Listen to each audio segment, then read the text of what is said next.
Okay. All right. Let's hit the button. Go live. Boom. 701. All right. Welcome. It's Tuesday, 7 p.m. Actually, 7:01. We're 30 minutes off schedule here.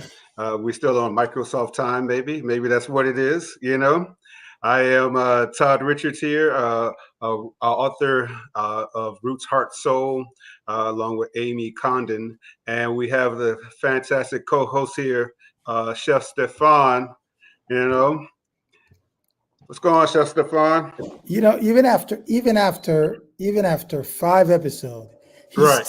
he still can't get the intro right, man. Oh no, I got the intro right. You still clicking buttons. So If you're let's Leo, you start got to give again. us. So You say got it to again. give us Leos, man. Say it again, Chef. Let's welcome to Roots, Heart, and Soul. That's my good buddy Chef Stephan here. On the heels of us both actually being in New York at the same time, which is a fabulous thing. Just finishing the Creole Food Festival. We are here live on Roots, Heart, Soul Heritage Radio Network. So happy to be alive and functioning in this great country after especially seeing what's transpired the last couple of days. You know, the lights went out and the lights are back on, with this presidential thing going on. But not to get too political off the rip. I don't want to do that, but life is absolutely good. Yeah, Mr. Todd Richards. Life is good. Not wanting to go political, please. Oh, right. But we're gonna start this conversation with this question, or more like this comment. Mm-hmm. So I get a text from Chef G, from Chef Gregory over here, saying, what do I need to do to get on this festival, Creole Food Festival? Right. And he says, do I need to know somebody? Do I need to make a phone call? What is it exactly that I need to do? And I said to him, nah, man, I think it's the other way around. It's us who needs to know you. Wow. So profound. So if everyone is not familiar with the third party that's on here, Chef Greg Collier, who is the one I would consider more than just a friend. He is one of the most talented chefs that I know, and I don't throw the word talented out lightly, well, let me rephrase that. Not only is he talented, he utilizes his talents, because there's a lot of talented chefs out there. we know, but we're not sure how much they really actually use their talents. No kidding. Right. So, Chef Greg Collier, welcome to the show. Stephan, give these people this young lad's bio here. We can say he's young. No. He's got I got some salt and pepper now. I got some salt and pepper. I ain't getting there. Let's just say he's a little younger than us, right? But he's got a resume that screams older gentleman. Okay. Executive of the Centurion Lounge CLT, executive chef. Chef Gregory Collier is a James Beard Award finalist. Is long a champion of locally sourced food, working to ensure urban and rural farmers are supported in their effort to make a living and provide quality products. He and his wife, his partner in crime, which he didn't fail to, when he sent me his picture for the flyer, he made sure that his wife and his beautiful son was on the picture. And I love that. Somebody had to make him look good, I love that about him. Right. I love that about him. Right. I know my play. I love that he gives as much prop to his family as he does to himself as a talented chef. Now, Chef Gregory Collier is a celebrity award-winning chef, one of the chefs that is leading the South in doing some amazing things. He just opened a brand new restaurant. Chef, you want to tell us about that? First of all, I appreciate y'all. If y'all don't know, man, Chef Todd is one of my mentors. I tell a story about I didn't know how to do a restaurant, how to open a restaurant. I sent him an email and was like, yo, I'm about to open this restaurant. What am I supposed to do? He said, give me a couple days. And he sent me like a 2 or 3 page email to my Yahoo account. Y'all know that was a grip ago. We was on Wow. Yahoo. He Wow. sent me an email to my Yahoo account talking about permits, staffing, labor costs, and everything. And at the time, I got some of it, but I didn't really get all of it. But I still kind of go back to that and look at that from time to time just to be like, that's crazy. So I appreciate you having me. I appreciate y'all having me. Um, yeah, my wife Sabrina and my daughter Celia uh are kind of they're super important, right? But the reason why we opened this restaurant is because of them. I wouldn't even sure if we have conversations all the time about kind of just like doing chefy stuff or opening a restaurant for the people. I didn't really even understand the concept of opening a restaurant for the people until I had a family. And I was like, man, I want a restaurant that I can bring my daughter to. I want a restaurant that I can go have drinks with my wife, or bring my grandma, or bring my daughter, or bring, like it just, we hadn't had one of those restaurants. Uptown Yoke is kind of that, but we never had a dinner version of that. And that's what Stirring the Firewood is. We wanted to do some Southern food. I twist on some stuff. We got oxtail meatloaf. We got braised greens with smoked turkey necks, 3 cheese mac and cheese. We got some vegan cream corn on the menu right now. So the goal was to do a meat and three, and to kind of, honor our heritage in a way that we hadn't done yet in the South and stay true to who we are. So we're really excited about it. Been open, really a soft opening phase since June 1st.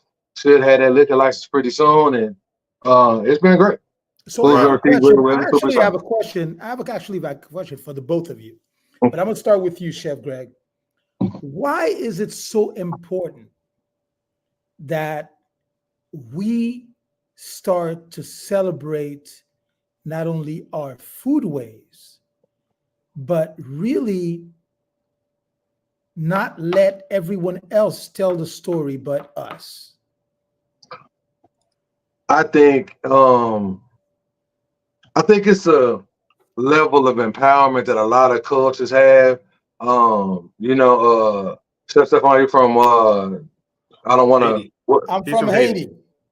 So like, even though like Haiti has had a lot of stuff happen, a lot of tough times, right? You have a place to go to say this is where I'm from. People Irish descent, you can go to Ireland, connect with your roots, right? You from Ghana, you can go to Ghana and connect with your roots. I think it's super important for black folks, especially black folks in the American South, because um we often disconnect ourselves with our roots because we're trying to go achieve and attain. And I think that weakens us a little bit. It's like my parents are from Memphis, Tennessee.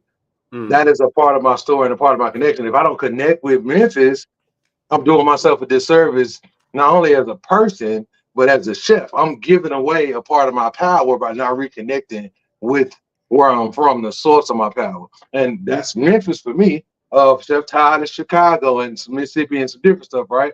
For you, it's Haiti. So I think we have to connect with our roots, especially as preparers of food, because that's the magic that our grandparents and our forefathers had, like connecting with the history. And I think sometimes we disconnect from that. You're on the Roots Heart Soul podcast. Chef Todd Richards here, Chef Stephan, and our guest, Chef Gregory Collier. Stephan, to answer your question, why do we have to, I always start with the money first. Why do we allow other people to exploit us? We have always needed to learn how to exploit ourselves first. And we've seen it in other cultures, and we've seen it in our own culture, but in other artistic forms, such as you look at music, with hip hop, and hip hop has shown us a really great way of how they've exploited themselves, how they have taken they created their own studios, in order order to make music. They started sampling their own music, in order to do so. They started owning their own catalogs and things like that. So me, it's always follow the money.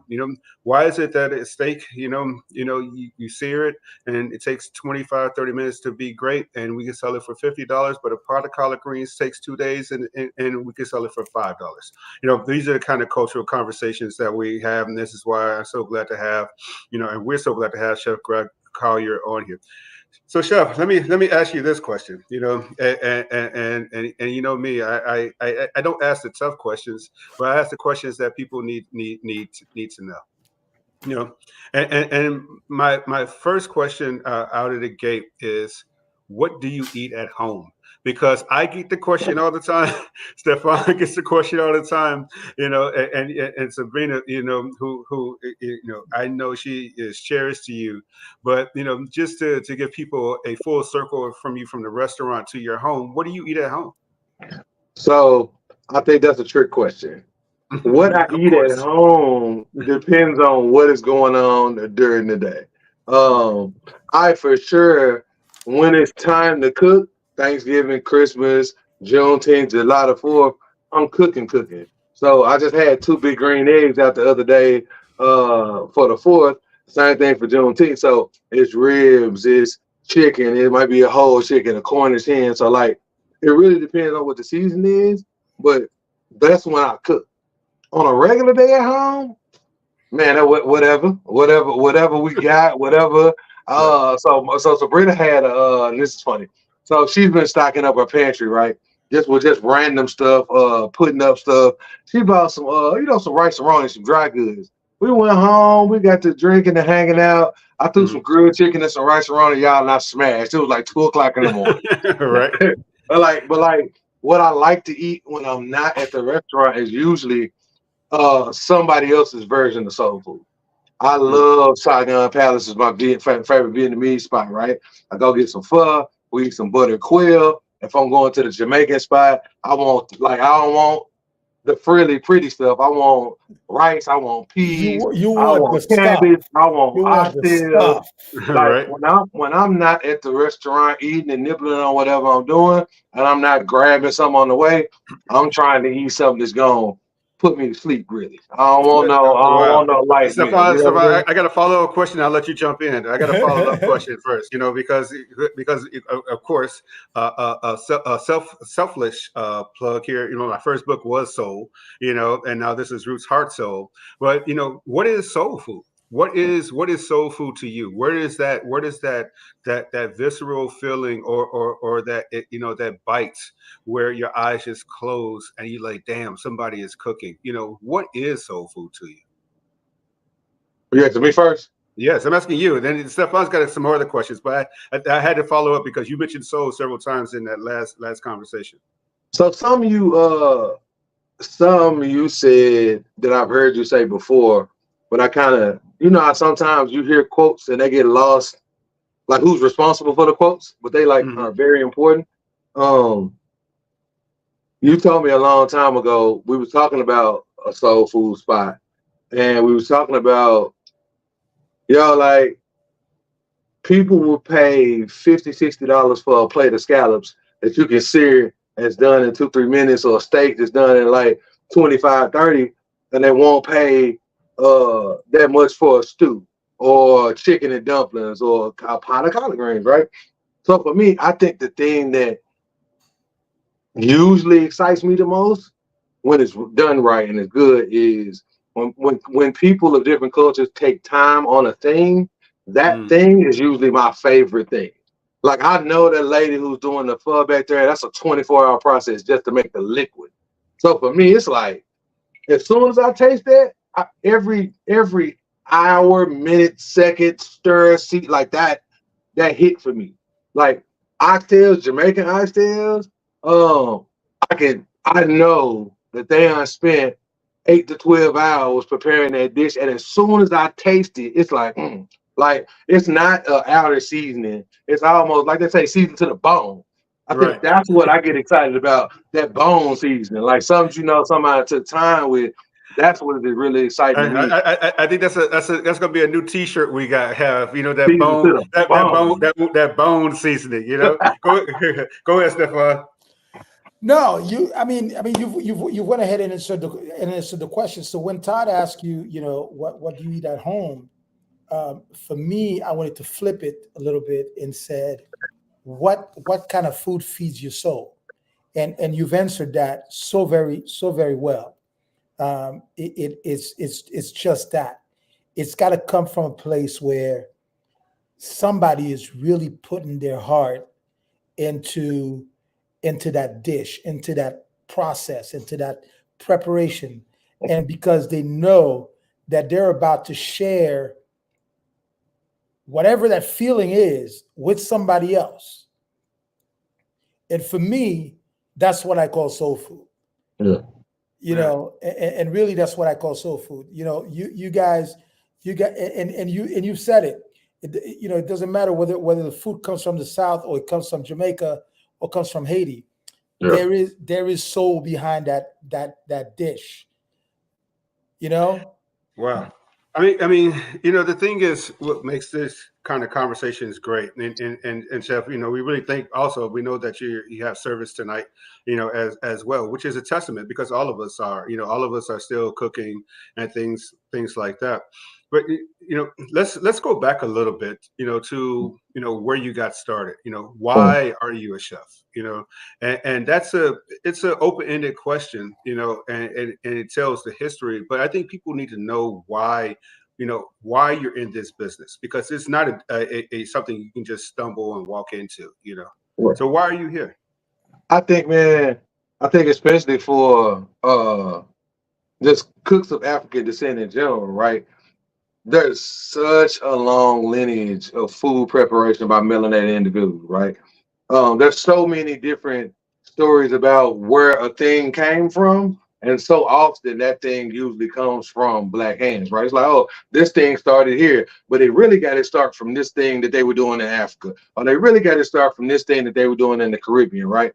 I think for me, I thought I discovered cooking, but what I realized is, like, I was in the kitchen with my granny when I was like 5 years old.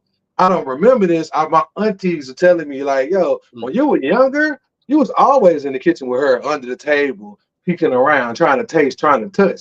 But I don't really, you get older and you think, oh, I'm a chef. It was like, yeah, but I'm really just still trying to connect with her. I'm really just trying to find my butter roll recipe, my peach cobbler recipe, my chicken salad. I'm trying to find the things that she did, that she connected with, right?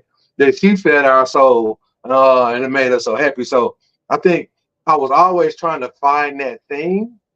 I just realized around 22, 23 that thing was cooking. So I was, I went to college, had really good grades in high school, went to college, found all the things you find in college. Find alcohol, you find the other things, you find the women. And I did way too much of all of those things. Gold stars all the way around. So gold stars, 7s on the slot machine. You know what I mean? Cashing out everything. But the thing about it, it was. What I realize now is it wasn't just that I was so excited about the trappings of being away.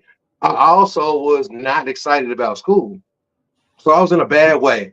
A friend of mine, dad, they own a restaurant called Chains Hot Wings, and at the time it was a food truck, and they was about to open a restaurant. I was in the restaurant, snacks and food, once or twice a week, and my guy was like, "Hey, bro, you in here all the time? Like, we need a dishwasher. You want a job?" I was like, "Yeah, like, I get paid." He was like, "Yeah, of course you get paid." I was like, "Can I eat for free?" Right. And he was like, "Yeah, yeah, you can eat for free." I was like, "Do I need to take a drug test?" And he was like, "Hey, look, just if you come to work on time and do what you need to do, you'll be great." And I remember being in the dish pit, being way too excited to be washing dishes. Like, I was like, I was like, man, like, oh my God, I love washing dishes. And then somebody gets fired. Now I'm kind of like the prep dish person. And I'm loving cutting celery and carrots and pouring ranch and making dressings and making seasoning. Somebody else gets fired. Now I'm working the line. And it's just fryers and flat top. But we're getting demolished. It's 30 people in the lobby waiting on food. We got 7 fryers full, and I'm like 7 fryers, let's. man. I'm like, let's go. You know, I'm kind of. My wife will tell you, she'll see me outside smoking a Black and Mild and be like, "Yo, you got all these people waiting on you," and I'll be like, "Nah, I got 7 fryers full. I got 10 minutes on these wings, and then I know I got 350 wings in the fryers. I know this, so I already know I got 350 wings in the fryer. I got this many 20 pieces, this many 10 pieces. So I'm taking so much time to be good at this thing. It just was what it was and what I like to do. And I worked there for like 2 years, and you know, sometimes with mom and pops, you don't necessarily get paid the best. I kept finding myself like, I'm gonna go work this warehouse job or this mailroom job, and I still was working 2 or 3 days in the kitchen. Right. At one point, I got a day job and an evening job, and I'm still going in here on Friday evenings to do the rush. And I knew they weren't paying me great. I just couldn't get away. And my girlfriend at the time was like, "Why are you still working at that place?" And I didn't have a good answer. It wasn't the money. I love them people like my family, but it was, you know, it wasn't that either. Like I couldn't get away. And when I thought about it, I was like, maybe I should take this serious. I read a book. They said, do what people know you for. That was one of the last of the 10 things. I asked everybody, I was like, how'd you meet me? How'd you meet me? How'd you meet me? Everybody was like, the hot wing spot, the hot wing spot. I was like, damn. So this is the thing I need to go do. Everybody knows me from the hot wing spot. I got 2 other jobs, but then nobody I know, I asked, know me from that. Everybody knows me from the hot wing spot. So from there, it was like culinary school, went to Arizona, locked in. Sabrina, who was my wife at the time, moved out there. We got together, and we just been rocking ever since. So before I let Stephan jump in, I got 2 side questions. How much do you find her sliding in your DMs trying to say, "Damn, Greg, like you a star now. I should have never joined you for working at the hot wing spot." And B, when is a hot wing spot? When does Greg Collier's hot wing spot open? Go ahead, Stephan. Nah, I want to hear that. I want to hear that. Right. I was gonna try to slide by. I was gonna try to slide by. Now listen, man. This the first day of Leo season, and y'all finna go get me going. I'm in Leo season. Hey, well, first of all, I know your wife, you know, and I know you do. That's why I'm laughing so hard, because I know that if 1 centimeter of a DM gets the wrong way, all hell in Charlotte, North Carolina is going to break loose. So I'm not even worried about that. Look, when I tell you, I had a very, y'all know how it is. Like when it's love, it's never at a time. It's never a real understanding. It just happens. And by the time you realize what it is, you're like, oh, so I've been like this with this person for X amount of time. So like I was doing whatever I was doing in Arizona, talking to whoever I was talking to, and we couldn't stop talking to each other. We couldn't stop texting, and you know, we was emailing each other. Hey, how you doing? What you got going on? So funny enough, I did get an email from that same girlfriend telling me that I was flying on cloud 9 because I was probably telling everybody how I love I was a sprinter. But anyway, all right. Go ahead, Stephan. So I have a sort of a different kind of question I want to ask you, and Todd, you know, feel free to jump in after Greg and answer the same question. What is the difference, if you will, and I'm gonna take you to being in Haiti, where slaves came from not only different tribes but different regions, but different, and they all spoke a different language. And in order to be able to communicate with each other, they created the language or the culture called Creole.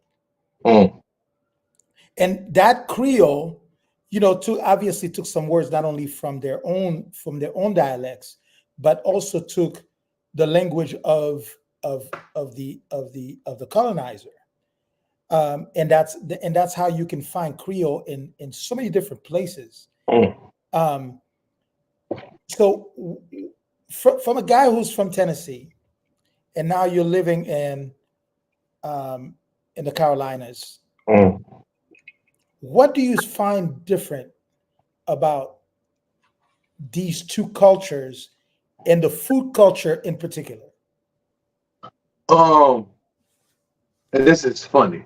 So, like, for me, the first thing that I noticed about the difference between Memphis, West Tennessee specifically, and the Carolinas was our fish is fresh, right? All of our fish is like catfish, uh croaker, a lot of freshwater fish, right? And then it's here it's some of that, but it's a whole lot of Atlantic seawater, right? It's tilefish, it's flounder, it's so many things. And I'm like, none of these fish. I'm like, yo, what a catfish at? Like, yo, what a like that's I'm looking for that. And that's they got a farm, it's a great farm in North Carolina that raises catfish. But like there's some lakes here too, but I ain't going to no lake. It just was it was automatic back home, right? And also Arkansas is the largest producer of rice in America. Mississippi is the largest producer of catfish in America, right? So them two things I would think would be automatic. I didn't eat a lot of rice growing up.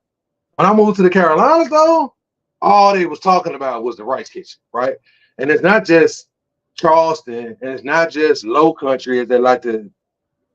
I personally believe certain terms are used so they can separate African centric culture from non-African centric culture. So I think Gullah Geechee is really what Low Country is saying it is. But anyway, we're not gonna get in that conversation. Well, we can. But still, go ahead. Right. Well, so like that's, and again, I'm not a historian, but so for me, the rice kitchen was more prevalent. I think vegetables in Memphis were a little more tropical. Like we had, well, not tropical in the sense, but it was hot. It's hotter in Memphis than it is in Charlotte. Okay. So we like one zone up. So the vegetables were a little different. Okra season was longer. Tomato season was longer. So it felt like in Memphis, our summer vegetables lasted almost like 9 months. Wow. So I didn't really, I didn't feel like we had we had winter for sure, and it was cold for sure, but it didn't seem like it was like January, February, it's hot again. Like, so I don't remember like different seasons like that. Here we got the mountains, so it's different seasons, like morels, mushroom, like different things like that are things that I'm not used to, so I'm discovering those things here. And I don't know. It's probably grits. Grits weren't huge here. I never had shrimp and grits till I moved out here. It was fish and grits back home, or it was fish and spaghetti. It wasn't really fish and grits. So like, it's a certain thing. Now we're about to have a conversation. Oh my goodness! Now we're about to have a conversation. Let me reset. Let me reset us right quick. All right. So for all of us who just joined us recently, you're on the Roots Heart Soul podcast. I am Todd Richards with Chef Stephan.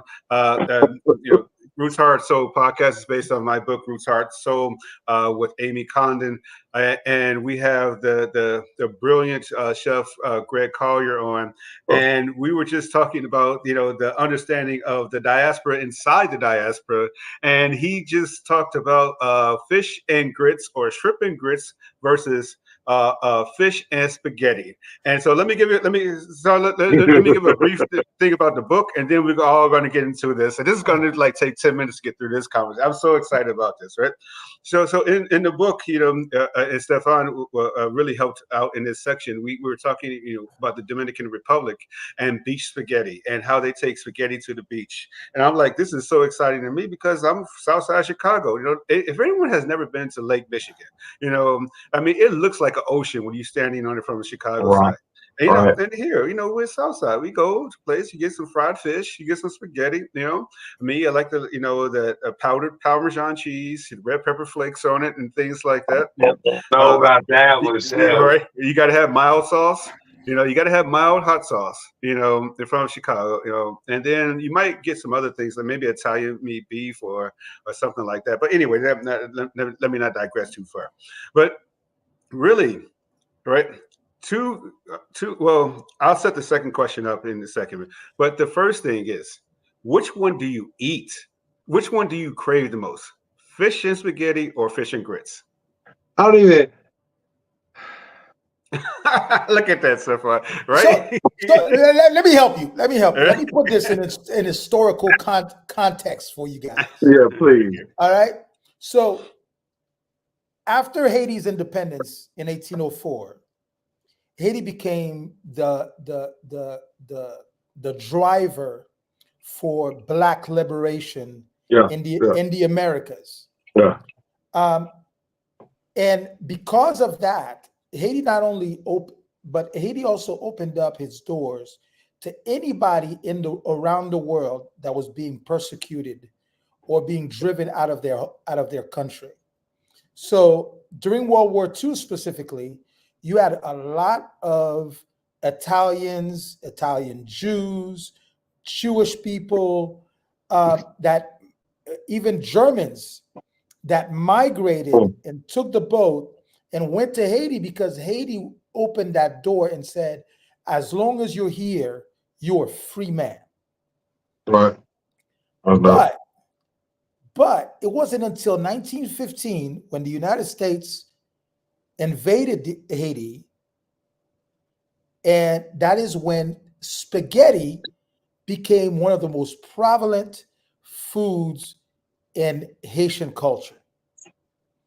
So that said, without taking away from my great grandmother who actually migrated from my father's side, migrated from Italy. Mm-hmm. One of the dishes that we eat at my house, we eat it for breakfast specifically, but we eat it almost any time of the day, is spaghetti and fish, smoked herring, or spaghetti and hot dog. Okay. All right. But still, we got to get Chef back on the hot seat here. Yeah, right. That said, where does this spaghetti culture come from? On the southern part of the U.S., but also, what do you like to eat, Chef G? To be clear, it ain't southern. Catfish spaghetti is not southern. Catfish and spaghetti, from my experience, is mid-southern and midwestern. It's not. Midwest. It might get to Jackson, Mississippi, maybe to Jackson, but it ain't going past that. It ain't getting to the top of the boot, and it ain't going past Chicago. You might get a spot in Minnesota, Detroit, like you might get Detroit, maybe Milwaukee, but that's I always say. I think people from New Orleans, Memphis, St. Louis, Chicago, Milwaukee, and Detroit are the same people. Our cold tolerance is just different. We are the same people. Our culture is like, oh, well, that's my auntie do that or whatever. Like, we're super connected. I don't know if it's that Mississippi River. I don't know if it's we don't talk about the Great Migration in that way. Like, it's like, oh, the Great Migration, but they don't really talk about the straight up and down the Mississippi River part of the migration a lot. Like, that's not a lot of discussion about that. But the catfish and spaghetti, like, it's not even kind of. I'm gonna say this. People gonna be mad. I could never, ever eat fish and grits for the rest of my life, and I won't miss a wink of sleep. If you tell me I can't get a crispy cornmeal fried piece of catfish and some spaghetti, and I go back home to Memphis, I might cry. Like, I literally might be like, "What you mean? I can't have catfish ever again?" Well, let me go ahead and get this now, cause like I love grits. My chef career taught me an affinity for grits that I never had, and an appreciation for just corn in general. So I love grits. I love fish and grits. I like shrimp and grits, and I've had in a lot of different places. But catfish and spaghetti, and if you really fancy, you go to the right Italian spot back home, and you get the baked spaghetti with the American cheese on top. Oh, right. Oh my goodness, right? Right. Oh, with the Louisiana hot sauce with the with the Iron Kids bread and the white slaw, man, Right. I'll throw this phone at y'all right now. I mean, but you think about when you think about it from a flavor standpoint. I mean, and as we are all chefs here, we discuss flavor, and something you talked about is the migration and everything like that. And the reason why we created this podcast is not only because we wanted to be historically factual, we also wanted to be emotionally factual and tell people the stories, of how we all got there. And fish and spaghetti, to me, I mean, it is a rite of passage. If you come from the Midwest, or the Mid South and areas like that. I mean, it's almost like, if you understand that, you can understand a lot of things about our culture and where we came from. So what is, when you see yourself, and now you're in mentor status, like I was at your age, and Stephan was at your age. We always ask these questions of chefs. What do you tell yourself, or what do you tell the young ones that look like you, talk like you, breathe like you, is how to develop their future in this business in order to be successful, and also to recognize what success is? So I think I'll start from there, right? I think success for everybody is different, and even your year 5 idea of success and your year 15 idea of success won't be the same idea of success. I've gone from this 10 different concept idea to the one hyper fine dining idea to let me think about the concepts that I got right now and which ones I can multiply and get myself to a place to where I can do whatever I want to do. So if it's catering, I'm gonna cater for the rest of my life. If it's, and that's the thing too, my goal isn't to get out of cooking. My goal is to get to a place to where I can cook for who I want to, when I want to, how I want to, and not think about the capital requirements of all that, right? So I think if I got one piece of advice, I think the thing that's most important is integrity, right? And everybody says integrity matters, but specifically what I mean is, like, what are you doing when people are talking about your peers and you're not in the room, right? And they're not in the room. Are you, when you're at events or you get into a space that your peers can't get into, are you speaking your peers' name in these rooms, right?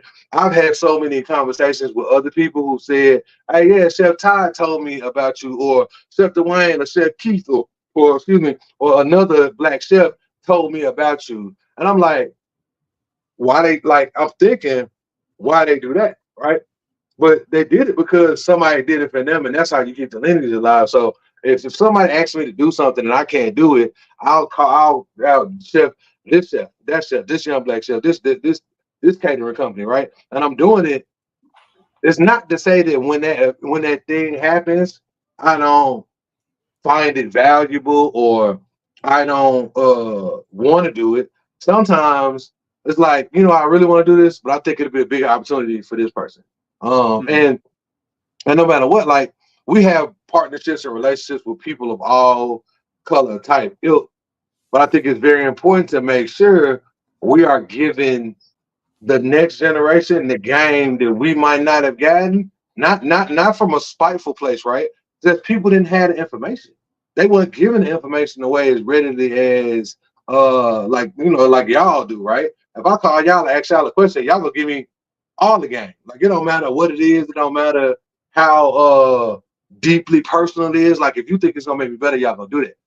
I try to do that as best as possible.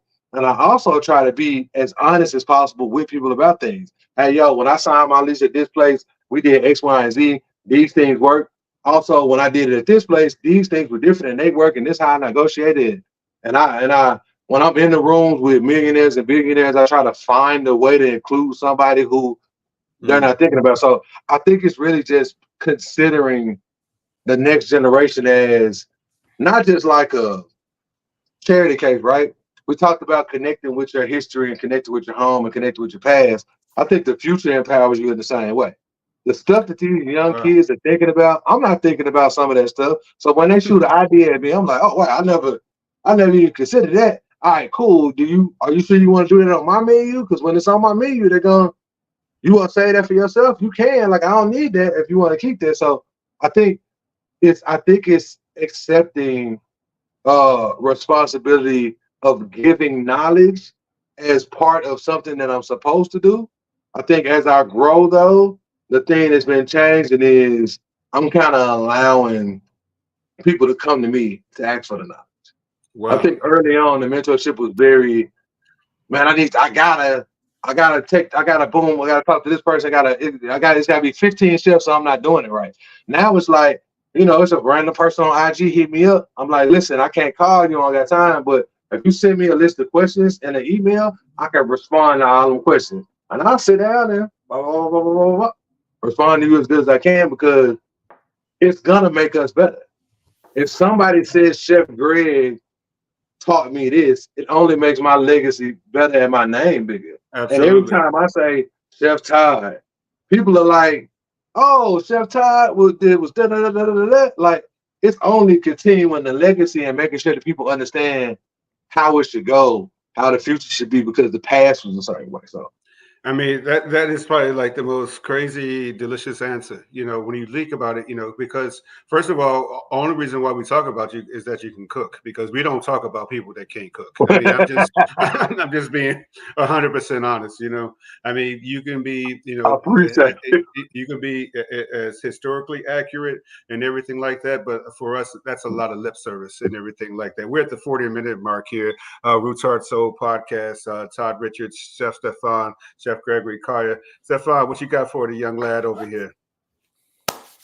So, I believe listening to you and how much you show appreciation toward Todd for being a mentor, for wanting to share that knowledge with you without hesitation, because it's funny that it reminds me of something a professor when I was graduating culinary school told me.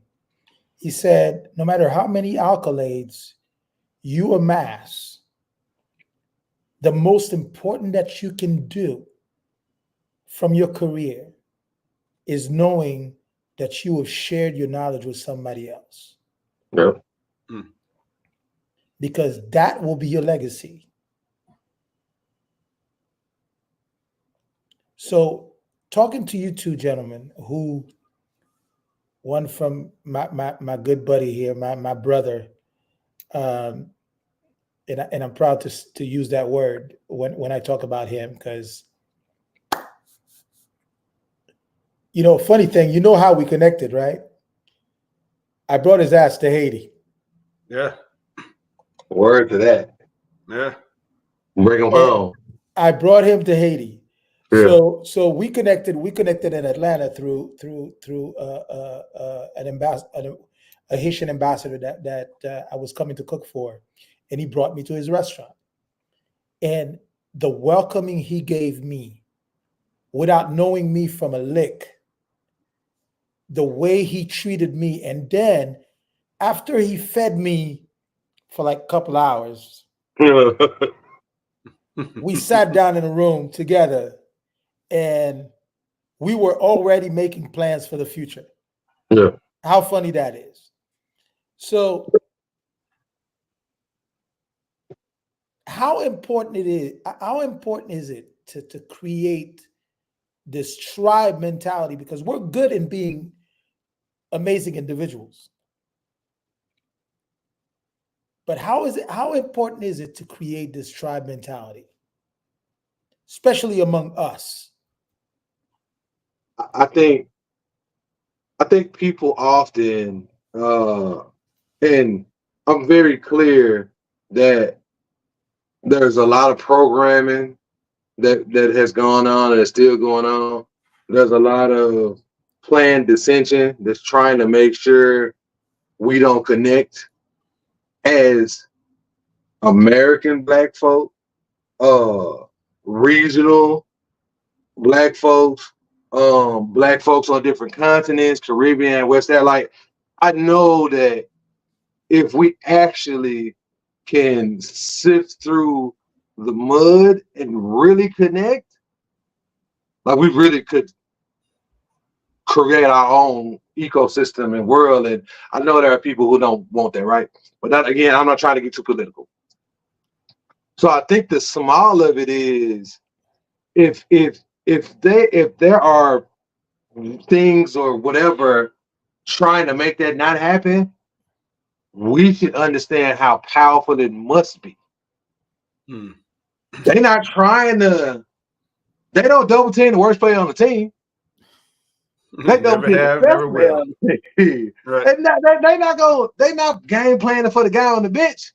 They're game planning for the person who's gonna cause the most problems, who could turn the tide. So there are game plans in that way. So like it should be automatic for us. Now that don't mean that you should go and work with everybody in the name of working with everybody and put yourself in a bad position.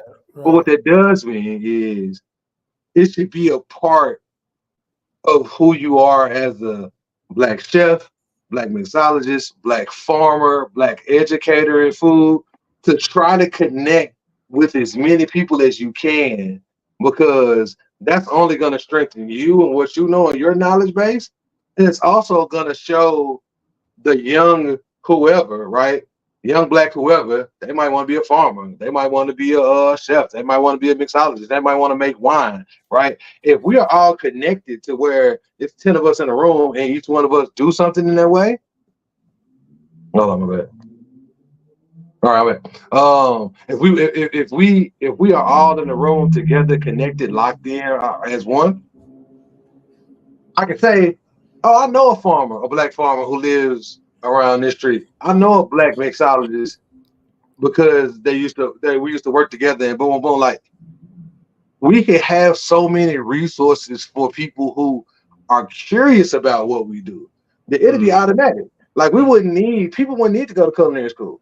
We could just by happenstance put people through culinary school, and by the time they come work for me, they come work for the two of y'all, they go work for a Black chef in New York. By the time they get done with their 5 years of working for chefs, they'll breakfast restaurant, lunch restaurant, dinner restaurant, Haitian restaurant, soul food restaurant. Like you have so many life experiences.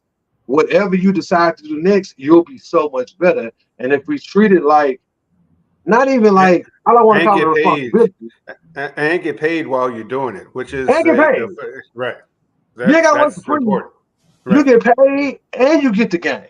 Because for us, especially, it's never a disconnection to that. Like it was a long time before a chef pulled me to the side and was like, hey, blah, blah, blah, blah, blah. This is what you do. Right? It might have happened after I opened my first restaurant. Right? Like, I wasn't around a lot of Black chefs. So as soon as I saw a Black chef, as soon as I saw a Chef Joe Randall, a Chef Todd Richards, a Chef Keith Rose, a Chef Ricky Moore, as soon as I because it was, you know how it is, Thomas Keller, best chef in the world. You don't really see how Patrick Clark inspired Thomas Keller. Absolutely. That story happens way later. Gospel. Now you speaking gospel. That story happens way later. We don't talk about how Edna Lewis inspired Danielle Ballou. Like we don't hear about that. And then when we hear about it, we are ciphering through so much information. It's like, oh, that's where that came from. I thought that came from that French dude. Oh, I thought that came from that guy. So like we're connected with stuff because it feels like it's our connection, but we're connecting through the wrong way. So like if Edna Lewis is the first thing I see, right? Now I'm looking at Virginia totally different. If Patrick Clark is the first thing I see, now I'm looking at an American bistro, totally different. I don't even look at it the same way. He did the American bistro. I thought that was French. Oh, that's him. I mean, they about 7 on the green. I mean, to be at a place that huge, feeding that people, where this dude on a megaphone calling out orders, it's so crazy. So we got about 10 more minutes here, and we got a couple more subjects we need to wrap up on. And one thing you said in the last little segment here, you're talking about connection and connecting people. And when you look through people like myself and Stephan is connectors, but you're a connector to yourself, and you have the Bay Haven festival. And please briefly tell everybody about that, because it's so important to us. And to recap for people who are just joining us, Stephan and I just finished the Creole Food Festival in New York. The turnout was spectacular. We're going to see Chef Greg Collier at the Creole Food Festival here in Atlanta. And we are going to try to connect and get over to Bay Haven. So Chef, tell us about Bay Haven Food Festival. So first of all, you have made this announcement on live, and I ain't told my wife yet. It's official, baby. Oh well. She goes, y'all gotta call boss lady. But anyway, okay, I'll call her. You guys can come stay with me. So it'll be like a little reunion at the house. There you go. Cool. I'll bring the rum and the clay rain. Any excuse. Listen, you can't bring that Caribbean rum, man. That thing be 170. I need something in there now. I need some kind of juice or something. A little branch water, right? But so Bay Haven Food and Wine Festival is a festival Sabrina started in 2021. We had been to so many festivals. The first time I actually met Chef Todd was at I can't remember, it was Charleston or Atlanta, one of them. And the festival experience was great. They treated us great. Everybody from Charlotte got taken care of. But the thing that I remember most about the festival is the last event, they were they was doing ribs. And almost all the black chefs were hanging out by the rib station. And like we weren't, we was there and we had done events or whatever. But we ended up hanging out, drinking whiskey, just shooting the shit, right? And what I remember about that is, it's 50 chefs at this event, and it's 5 black chefs at this event. I was like, that's crazy. And I think we kind of, whatever, that might have been like 17, 18. Then we did another festival, kind of the same thing. We find a way to hang out with each other. And I think Sabrina was like, I like these festivals, but I also want to be at a place to where the point of the festival is me and who I am and people like me. So like, instead of wanting to be accepted, which is great, right? Acceptance is great, but we want to be the focus. We want to focus on each other. So we created the Bay Haven Food and Wine Festival, and it is a Black Food and Wine Festival. The goal is Black foodways, Black folks, Black mixologists, Black winemakers, Black farmers. Like, the goal is really to try to find a way to connect Black food folks across America. And I think, we've done an amazing job at that. Like, I see people doing dinners together, and I know 21 Bay Haven, that's where they met, or 22 Bay Haven, that's where they met. So it's super dope to see that. And it's something that we have some partners, but Sabrina and I every year put in our own money to make it happen. Like, a lot of festivals have huge sponsors, right? We don't have that, and we do it because we believe the connection is important. We believe saying the names of chefs that like a Joe Randall, right? Joe Randall don't get talked about enough, but all of my OGs come from him, right? Absolutely. They might come from Daryl Evans, who comes from him, but all of my OGs come from this person. So like, when I'm thinking about, making connections, we're having those conversations, and they're telling me stories about how they came up and how they work together and these things, right? That's not just cool. That's empowering. That's giving me game, so I know how to do the next thing and move forward. So like, I think Bay Haven was a result of, it's not the negative, right? It's not going to the festival and just not seeing us represented. It's the connection that I'm making with my people at these festivals. I'm like, man, we need to do this for us. We need to do this together, because if we do this together, I know it's going to be crazy. And every year, I think one thing that you're talking about, you're destroying the narrative that we don't work together when you obviously have Stephan, what you got for him? We got about I so wish that this answer that you just shared with us and your vision for Bay Haven, my other brother, Fabrice, who is the co-founder of the Creole Food Festival, could have heard you talk. Because it is so important for him to know that his vision and his purpose, and the fact that he, for the most part, he's doing this out of pocket. Yeah, he's not alone. He's not alone. not only is he not alone, right? Like we see him. Like I think a lot of times when you in deep, you feel like nobody can see you. Like you feel like you digging so deep and you down so far in the mud, you can't see no light, and you like, hey man, can't nobody see me, right? But we see you. It's the reason why I asked, what the hell I got to do to be a part of the Creole Festival? I wasn't, like it ain't. I see that party, and I said, God, Lee, they turn it up in New York. Boy, I need to figure out how to do it. You have to understand the feeling that I'm getting right now. See, hearing you say this, especially, I've been trying to connect with you for the last 3 years. What? When I started seeing you doing all these events, and I said, man, I called him, I called his wife, I wrote to, I don't know what, this is a proud moment for me. And on top of that, Appreciate being it, able to connect with you because of my brotherhood with Todd and because of this podcast. You have brought so much to this conversation, but also this is the reason why we are doing Roots, Heart, and Soul. I mean, well, definitely Fabrice will be able to see it because he can see it on YouTube at the Roots Heart Soul podcast on YouTube. He can definitely find it on Heritage Radio, Roots Heart Soul on Heritage Radio Network, and of course he knows us, so he'll be able to hear it again. But we're going to wrap up here. We got 1 minute left here, Chef Greg. Bro, man, we appreciate you so much for being on here, taking away. I know you're on the line today, and everything like us. Just like I'm on the line, and we all on the line. We're still chefs. Anybody thinks that we don't cook, Oh, Chef Todd, he does. Chef Todd still wash dishes. He's still getting the fish bit. You know what I mean? I just wear expensive shoes when I do it. So it doesn't matter.